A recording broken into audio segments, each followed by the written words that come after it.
beautiful woman. Welcome to Isaya's Inspiring Evenings, a podcast full of goddess stories, witches' secrets, colours of women, and fairy seasons to integrate serenity, abundance, joy, and magic into your life. I am Isaya Gabriel, spiritual writer and mixed media artist, traveling priestess and tech witch, goddess teacher and goddess life coach. In other words, a magico-pragmatic inspirationalist with a passion for weaving the mystical into the everyday. My core mission is to live a goddess life daily, undeterred, and to inspire, uplift, and empower others to join in the collective rising of our planet's vibration. This podcast aims to accompany you for peaceful and inspiring evenings. This is a new series in my podcast called Isaya's Inspiring Musings, where I go back to myself in a way, as I intend to talk about what moves me, inspires me, annoys me, or concerns me. Most weeks, the topic will be similar to the one I tackle in my blog post, or not. Most recordings will be live as well. Subscribe to the podcast on the platform of your choice to be informed of the publication of each new episode. If you like this podcast, you can support it by leaving stars, blue thumbs, and reviews on whatever platform you listen to me. In this series, Isaya's Inspiring Musings, I share what moves me, what challenges me, and makes me think. Sometimes it's aligned with my blog, sometimes it's not. It's always authentic, it's always embodied. This episode is titled The Strange Arithmetic of Women. Why half the human species deserves more than a symbolic day, and why spring might be the moment women remember their power. Last week was International Women's Day. Half the human species was celebrated for 24 hours.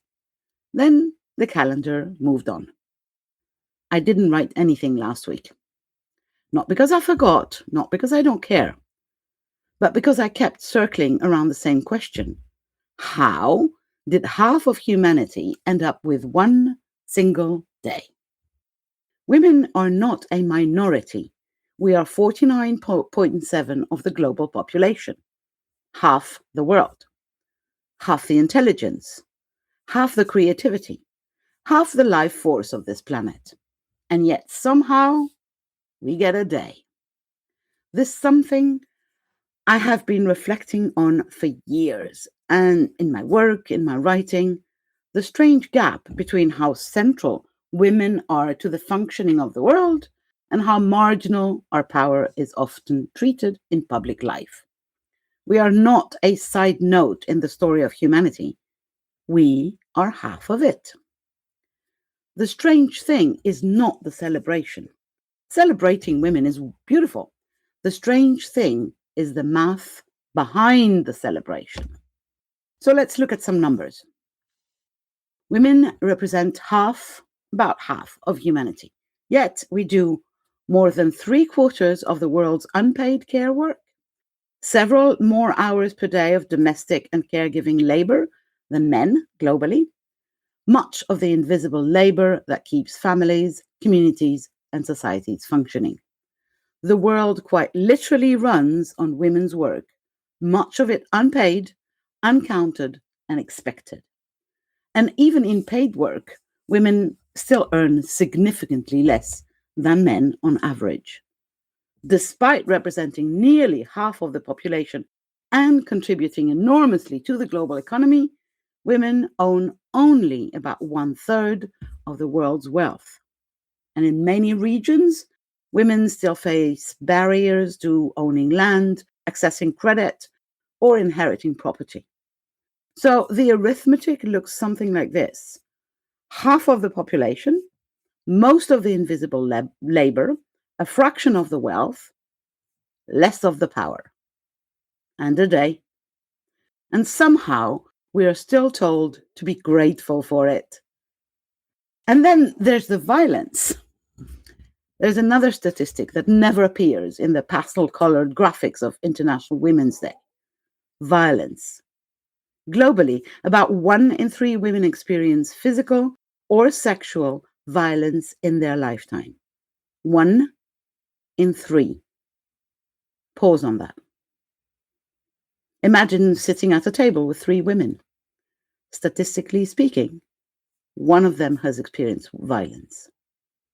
Sometimes the violence comes from strangers. Very often it comes from men they know, partners, family members, colleagues. This is not a marginal issue. This is a structural one. So yes, celebrate women. Please do. Celebrate the women in your life, your mothers, your daughters, your friends, your colleagues, your teachers. Celebrate their intelligence, their resilience, their creativity, their stubborn refusal to disappear. But forgive me if I cannot pretend that one day on the calendar solves anything, because women do not exist for one day only. Women carry the world every day. Women are not a minority. Women are the origin of humanity. Every human being who has ever lived entered the world through the body of a woman. Every scientist, every artist, every king, every president, every philosopher, every revolutionary. Human civilization itself is quite literally born of women. And yet somehow the creators of humanity are still negotiating basic safety, autonomy, and respect. We give birth to humanity, we nurture it, we hold communities together. And increasingly, we are refusing to do all of that quietly and disappear inside those roles. Women are not a niche. We are half the cosmos walking around in human bodies. Listen to that again. We are half the cosmos walking around in human bodies.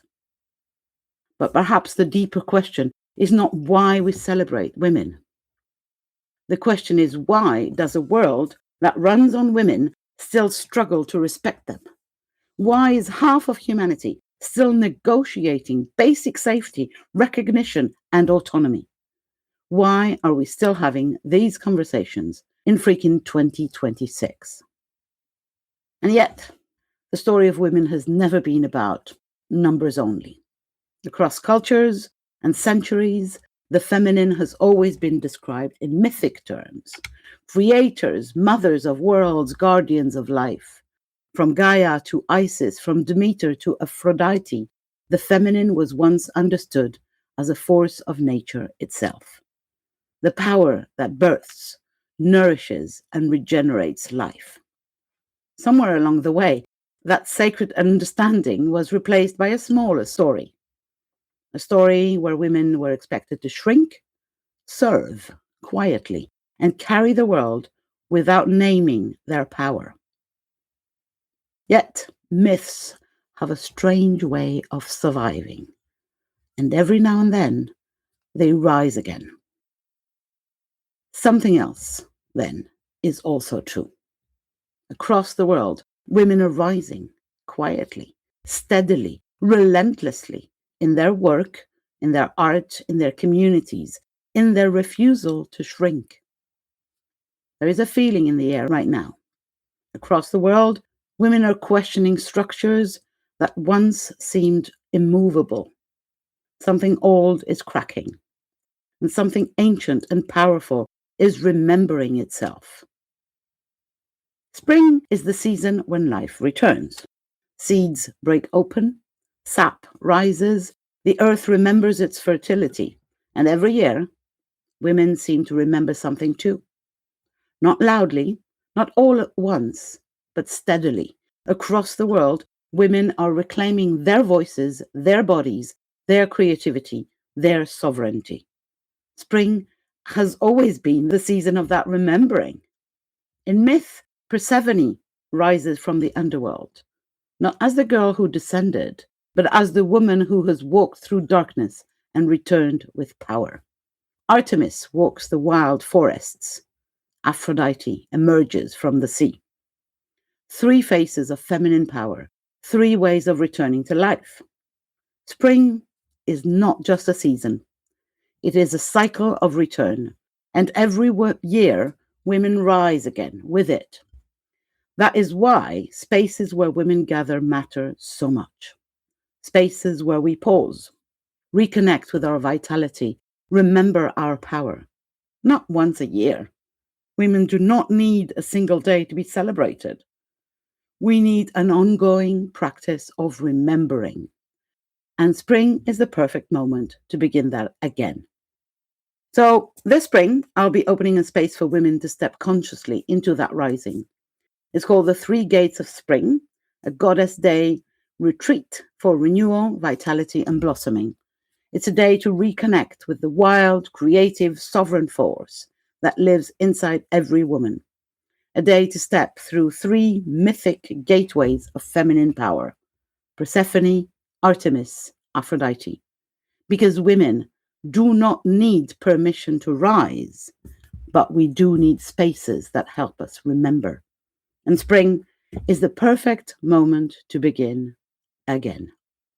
If you feel this quiet call of spring to pause, breathe, and reconnect with yourself in a circle of women, you are warmly invited.